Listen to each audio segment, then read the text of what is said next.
Thank you everyone for great feedback I've been receiving lately about my videos. I've also received some fantastic questions and we'll go over some of them today.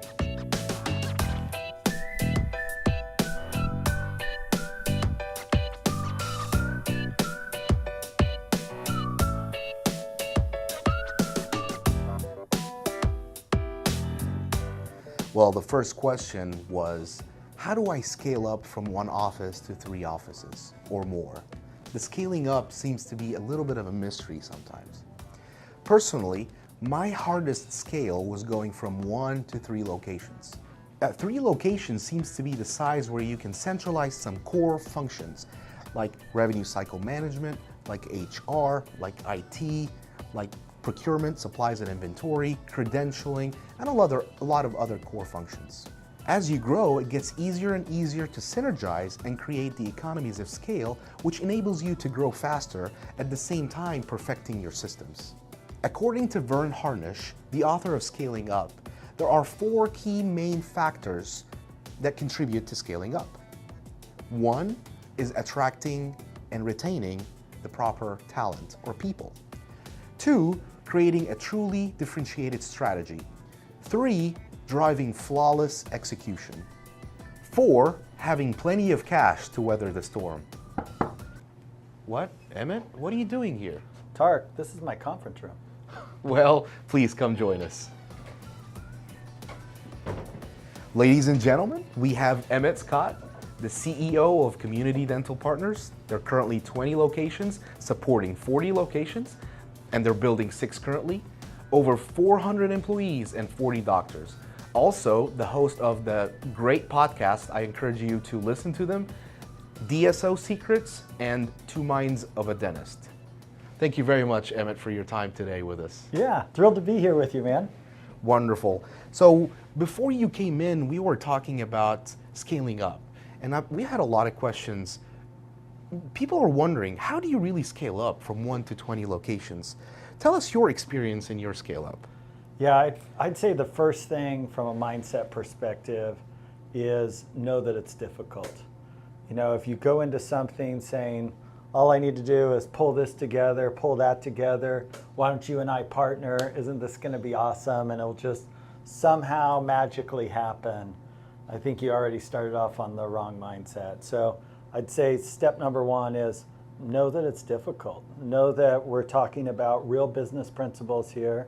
We're talking about managing a lot of different human mindsets and perspectives and their own motivations, and everything from clinical, staff, operational pieces, HR pieces, IT components, and accounting. So I think just going in with that mindset first, that this is going to take more than just, hey, we've decided to be partners, somehow we'll magically grow a bunch of practices. It seems obvious, but I see lots of people out there just kind of hoping that it will magically happen and then frustrated when it doesn't. That makes sense. Well, I'm very excited to be with you here today because you've gone through a ton of obstacles yourself and you've overcame them. So you're the perfect man for this topic. Tell us some of your obstacles that you overcame to become the size you are. Well, I think the first thing we're all trying to solve in the beginning is patient flow. Ensuring that we have sufficient patient flow. I have a CFO who said, revenue covers a lot of sins. And if you can get that patient flow component right, which has a lot to do with who are we going to be in the marketplace, what are we trying to solve, what problem are we solving for patients that's maybe different from everybody else. So lots of discussion both between a marketing perspective, but also clinical capability. You know, what can the clinicians actually do and deliver on? So I think that's always step number 1 is you got to look to your first customer when you start off, which is the patients. So a lot of times we get questions on the scaling up topic. What would you advise a dentist that is 1 locations that want to go to 3? So I'd start with that first customer perspective of patients. But the weird part when you move from being a single doc and to even just moving to associate, and then we can talk about 2 and 3 locations, is your customer flips on you. The patient is no longer your primary customer. It's actually the customer of your customer. Your primary customer becomes the clinicians. So the first thing I'd say is learn how and what your primary customer, your associate dentists, are going to want. I have not figured out how to do dentistry without patients or without clinicians. You need both of those. And so I think as we're looking to go to 2 and 3 locations, really solving for that clinician piece is where I see a lot of people stumble. That makes perfect sense. What about from 3 to 10 locations? So let's assume that we're really confident about our patient flow component, really confident about what we're offering to associates. We feel like we've aligned with their motivations and with their perspective of someday wanting to own a practice, or maybe the effort to time to financial ratios that we're looking at. So we're assuming we've solved those, whatever that means for phase 1. Then we start looking and saying, okay, what about from a technology and staffing perspective? Where is our metrics and our management there? And one of the difficult things in this industry is practice management software, even frankly those labeled with enterprise, were really built for individual locations and don't necessarily have the metrics you need to start managing multiple locations. I think especially going from 3 up to 10, we're getting out of our ability to just stop by the practice and manage it. We really have to manage by the metrics, by the organizational structure. We're getting into things where we need regional leadership that's aligned with the clinician and the practice managers. And really, I always say that third party helps a lot, and that third party is those metrics and those data. Very nice. Do you rely a lot on experts? Early on especially, I was looking for experts and looking for their perspective. I think being humble to new perspectives and people's capability, you always have to have. My experts today are really down at the practice level, right? They're interacting with those patients, and they know what's working and what's not. And my job as a DSO, as a support organization, is to figure out what are the roadblocks that I need to remove for them. But I would say, especially early on, I was looking for any perspective and mindset to help me out. So Emmet, we get asked a lot, when do I start deploying a call center, whether it's utilizing it or building it? Yeah, I hear that question as well. And I'd say, like many things, it depends. But let me give you a couple frameworks that I think are helpful. We ended up doing a call center, someone making phone calls outside of the practice, and let's just call that a call center, right? Anytime the practice staff are not responsible for some form of calls, or somebody else is getting overflow that's not at the practice, we started doing that day 1. Now, the reason we did is because our perspective was our patient experience was going to be that they would never have someone on the phone when they walked in. And we were doing a lot of marketing that was generating leads, and we wanted to ensure that we were calling those leads on a consistent basis. So we already had a marketing funnel that had a lead set that needed someone consistently doing outbound calls. I would say also a call center has the advantage that they have no problem scheduling an appointment at 4:30 or 5 o'clock because they're going home whenever they go home.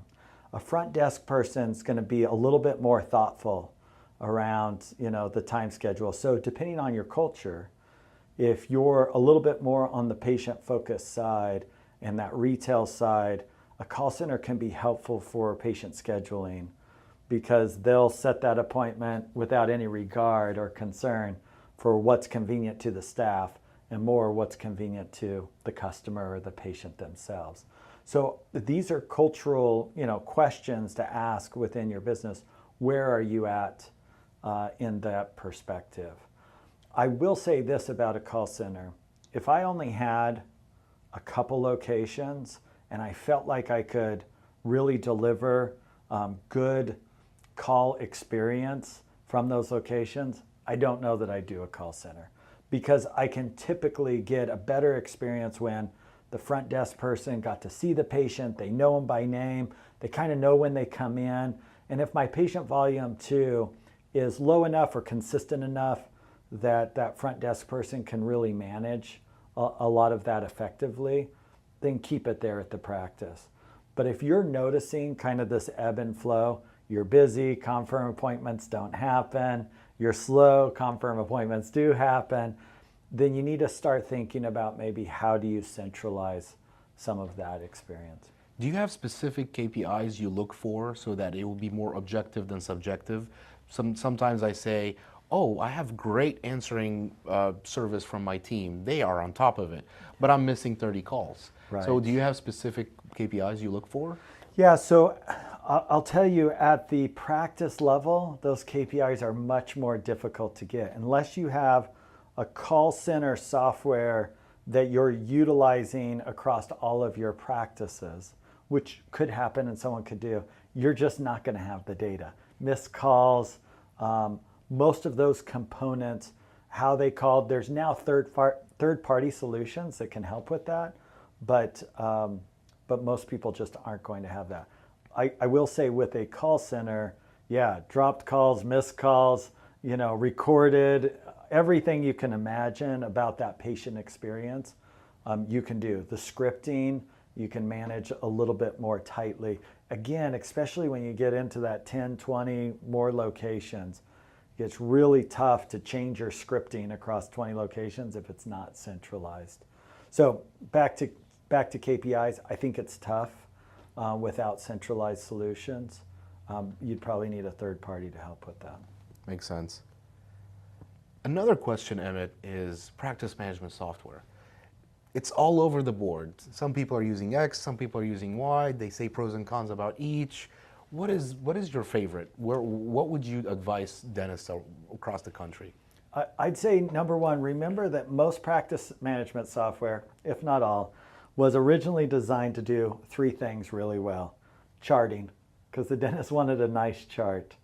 Number two, a schedule, because the front needed to put the patient somewhere. And three, billing.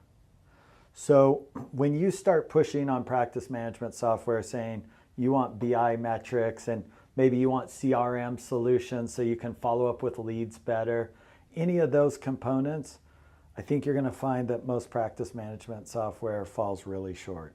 So I was given advice really early on that was helpful, which is choose a practice management solution where you can rip out all the data and create your own metrics, reports, and so forth. And so I would say whichever practice management software allows you to do that, start down that path.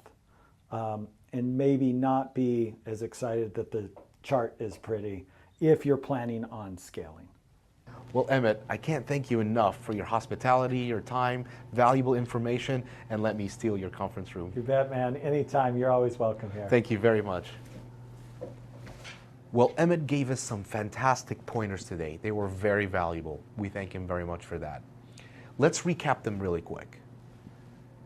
Apart from serving the community, always have a mindset that this is a real business. Just partnering with someone won't cut it. It's not enough.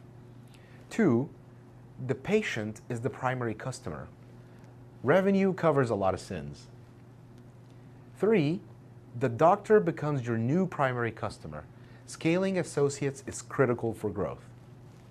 4, the call center should match your business objectives as well as your patient experience goals. 5, practice management software needs to allow you to pull out the data, not just a pretty chart. Just remember, dental practices are like any other medical entity or business. Every department has to work together coherently to produce the favorable outcomes, which are exceeding patients' expectations, growing the community, being an integral part in growing the community, creating jobs for the community and profits for the stakeholders. Don't forget to watch the other videos and subscribe and like. See you next video.